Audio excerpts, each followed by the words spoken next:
Labdien! Mani sauc Laura Šīrante, un šodien es uz sarunu esmu aicinājusi novada sporta speciālistu Danielu Balodi, lai uzzinātu, kādas ir iespējas mums novadās tieši sporta jomā. Labdien, Daniela! Sveiki! Daniela, kādas ir sportiskās iespējas mūsu novadā? Kur tad atpūsties gan jauniešiem, gan senioriem, gan bērniem? Principā, jebkurā gadījumā mums ir sporta brīvpieejas laukumi, kur ik viens sportists vai vienkārši cilvēks var nodarboties ar sportu. Tātad mums ir vairāk nekā 40 sporta laukumi visā novadā. Pamatā tie ir bāzējās pie sporta centriem, bet arī ir ļoti daudz objekti, kas atrodas dažādās apdzīvotās vietās.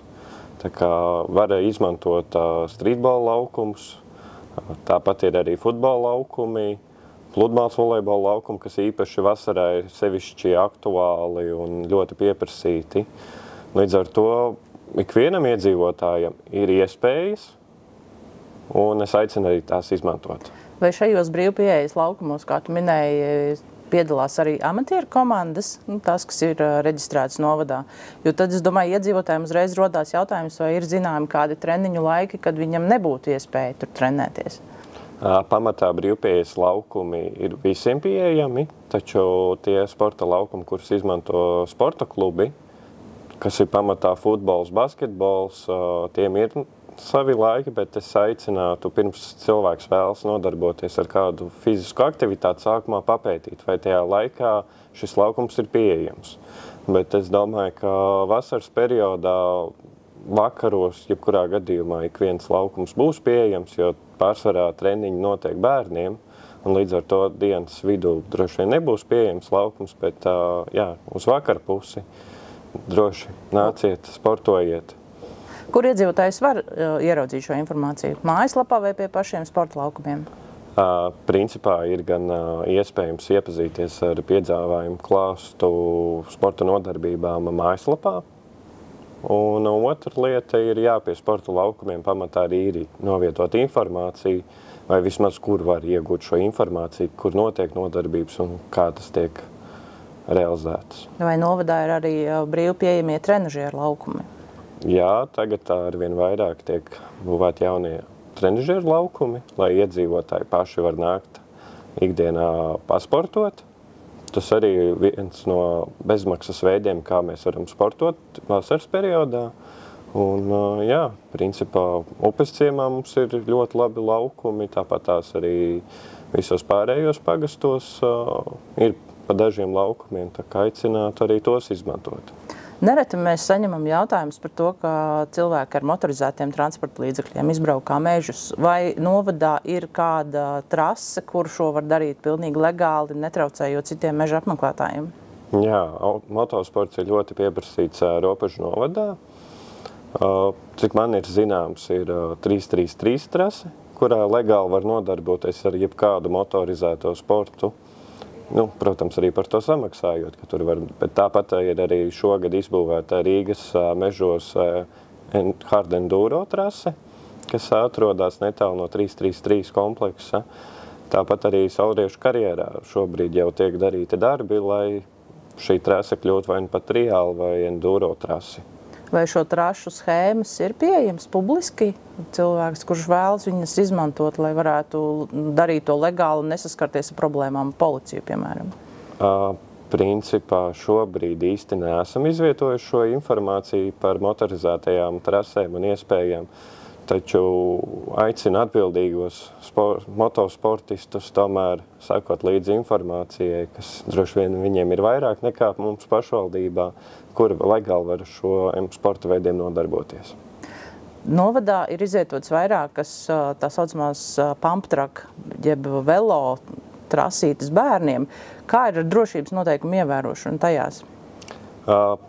Cik man ir jau zināms, ka regulāri notiek starpgadījumi, kad, diemžēl, arī ātrā palīdzība reizi nedēļā pie kādas pamtrases nonāk. Taču, jebkurā gadījumā, ir obligāti jāvelk pamtrasēs ķiveres. Arī tas ir numur viens uzdevums bērniem un pieaugušiem. Obligāti lieciet galvā ķiveres, jo neviens, izņemot jūs, nepasargās jūs no nelaimes gadījumiem. Jo lūzumi ir viens, bet ja rodas galvas traumas, tas var ļoti nepatīkams sekas atstāt uz visu atlikušo dzīvi, tāpēc, ja mēs sportojam, tad atbildīgi. Saki, kādi vispār ir noteikumi atpūšoties arī tevis iepriekš pieminētajos brīvpieejas laukumos un trenažieru laukumos, jo 40 vietas novadā tas tomēr nav maz? Primāri būtu ievērot ētikas un morāls visus principus, nelietot alkoholu, jo īpaši tāpatās arī smēķēšana nav atļauta publisko sporta laukumos un ir lietas, pie kā jāpievērš uzmanību, tāpat arī ir daudz saņemta informācija, ka tiek piegružoti šie sporta laukumi. Esiet tik lūdzu mīļi un ievietojiet savu banāna mīzu vai konfekšu papīrīti vai plasmas pudeli atkritumu tvertnē. Tas ļoti atbrīvot arī pašu sporta centrus no šo sūdzību saņemšanas. Kādi ir lielākie sporta infrastruktūrā plānotie ieguldījumi šogad, 24. gadā? Šogad jau esam 2 lielus sporta objektus izbūvējuši. Tā ir pamata trasē Ulbrukā pie Ulbrukas ezera. Tāpat arī esam atklājuši tikko upes ciema basketbola laukumu, kas ir pilnībā renovēts. Bet īpaši akcents ir jāpievērš Stopiņu peldbaseinam, kurš, diemžēl, jau šī gada periodā ir slēgts. Taču ir plānots, ka otrā gada pusgadā notiks šie rekonstrukcijas darbi un ir pamats cerībām, ka jau nākamā gada sākumā Ulbrukas peldbaseins varētu būt atkal pieejams iedzīvotājiem. Ko tu ieteiktu, kādas sporta aktivitātes izmantot tieši senioriem? Principā nojošana un vingrošana ir pamatbāzes, kas noteikti būtu jādara senioriem, jo, kā mēs zinām, vingrošana ir labs pamats tieši veselībai. Tāpat arī nojošana palīdz uzlabot gan stāju, gan visas pārējās lietas, kas ir aktuāls tieši senioriem. Es nesaku tikai senioriem, bet jebkurā gadījumā tie ir 2 tādi mierīgas dabas pasākumi, kas principā arī neprasa liels ieguldījums šo veidu apguvē. Zinu, ka šobrīd notiek darbs pie sporta attīstības stratēģijas izstrādes. Saki, vai šī stratēģijas izstrāde ir ņemta vērā kādi iedzīvotāji ierosinājumi un kā viņi tiek apkopoti? Jā, tātad esam ierosinājums ņēmuši vērā. Ir notikuši vairākas darba grupas, gan ar iedzīvotājiem, biedrību pārstāvjiem, pašvaldības darbiniekiem. Un esam nonākuši pie liela plāna. Un, kā piemēru var minēt topošo sporta skolu, ko mēs grasamies izveidot gan florbolā, gan handbolā. Novadā šeit? Jā, Ropažu novada sporta skola, kur būtu iespējams profesionālās izglītības ievirzes programmas handbolā un florbolā. Kur iedzīvotājs var uzzināt informāciju par sporta norisēm tieši Ropažu novadā? Tātad pamatā informāciju var iegūt no Ropažu novada sports lapas Facebookā, kā arī Ropažu novada pašvaldības mājaslapā sadaļā sports. Tur gan ir informācija gan par sporta pasākumiem, gan par interešu neformālās izglītības nodarbībām. Bet, ja gadījumā ir informācija, kura nav ievietot mājaslapā, aicinu sazināties ar jūsu interesējošā pagasta sporta centra vadītāju vai sporta organizatoru. Vai informācija par sporta pasākumiem ir pieejama arī mobilajā lietotnē? Jā, tātad informācija ir pieejama mobilajā aplikācijā, sadaļā kalendārs. Kādi ir lielākie sporta notikumi, kas ir gaidāmi šovasar?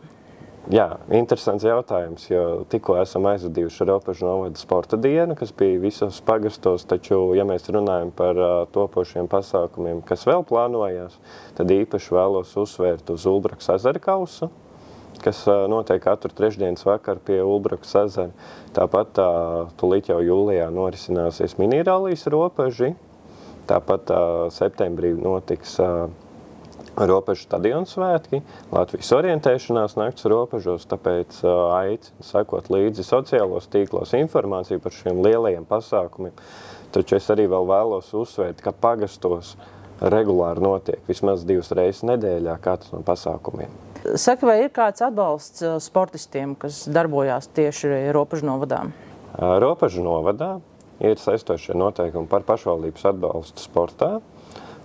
Ir veseli 5 bloki, kāda veida aktivitātēm pašvaldība piešķir finansējumu. Vispopulārākais finansējuma veids ir naudas balvas par sasniegumiem sportā. Par 2023. gada sasniegumiem ir piešķirts vairāk nekā 60 naudas balvas, kas pamatā ir Latvijas čempionāti un visa veida šādas sacensības, kā arī par augstsvērtīgiem sasniegumiem ir piešķirts naudas balvas, kā piemēram tikko esam piešķiruši naudas balvu par pasaules jaunatnes olimpiādas izcīnīto 2. vietu kamaniņu sportā. Tāpat arī jāsaka, ka mēs piešķiram finansējumu sporta biedrībām par katru deklarēto iedzīvotāju. Attiecīgi biedrība saņem finansējumu balstoties uz to, cik daudz iedzīvotāji tiek iesaistīti sportā. Un līdz ar to tāds atbalsts ir. Tāda ir finansējums dalībai sporta sacensībās, kas ir finansējums Eiropas un pasaules mēroga sacensībām. Arī 10 sportisti tādi ir saņēmuši. Tāpat arī ir 5 sporta pasākumi, kuri ir saņēmuši finansējumu sacensību rīkošanai. Un īpaši jāuzsver tas, ka tajos pasākumos, ko organizē biedrības un ir saņēmušas pašvaldības atbalstu, Ropažnovada iedzīvotājiem ir 50% atlaide no dalības maksas. Tas arī ir īpaši bonus tieši iedzīvotājiem, jeb aicinājums piedalīties šādu veidu arī pasākumos, kas ir jau nedaudz augstāk līmeņi nekā novada sporta pasākumi. Un kura var iegūt informāciju par šiem apbalvojumiem, ja kāds vēlas pieteikt sev zināmu sportistu? Principā ir saistošie noteikumi, kuri ir pieejami arī pašvaldības mājaslapā atbalsts sportā. Un ir visas iesnieguma formas. Lai gan es sākumā ieteiktu izlasīt šos noteikumus attiecīgajā sadaļā, bet principā šie noteikumi ir pieejami un ja ir kādas neskaidrības, droši varat sazināties ar mani. Vai ir plānot arī jau visiem zināmā Ulbrokas ezera regate? Tas ir ieplānots, kā jau parasti augusta 2. nedēļā norisināsies Ulbrokas ezera regate un aicina arī ikvienu iedzīvotāju, varbūt jau tagad sāk būvēt savu plostu un piedalīties šajās sacensībās. Ir interesanti. Un noslēgumā, kāds būtu tavs novēlējums sportiskai vasarai? Mans novēlējums ikvienam Ropažnovada iedzīvotājiem būtu būt pēc iespējas sportiskākam, rūpēties par savu veselību un jau jāsaka, nosvinēt produktīvi Jāņus. Paldies, Daniel! Ja jums ir vēl kādi jautājumi, aicinām tos iesūtīt uz mediju@ropaž.lv un mēs mēģināsim rast atbildes uz tiem.